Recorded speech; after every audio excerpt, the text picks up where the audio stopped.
প্রতিদিন সকালে এক সবুজ টিয়া পাখি চুপি চুপি বাজারের মাছের দোকানে এসে হাজির হতো।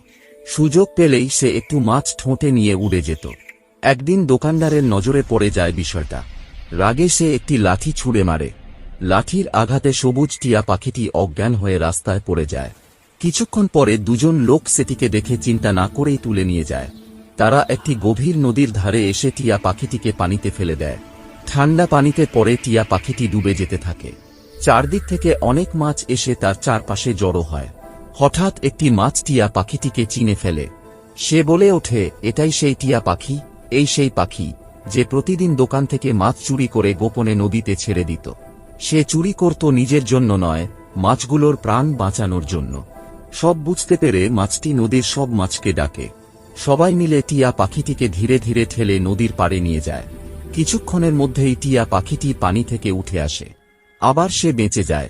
কিন্তু হঠাৎ টিয়া পাখিটির চোখ দিয়ে জল পড়তে শুরু করে।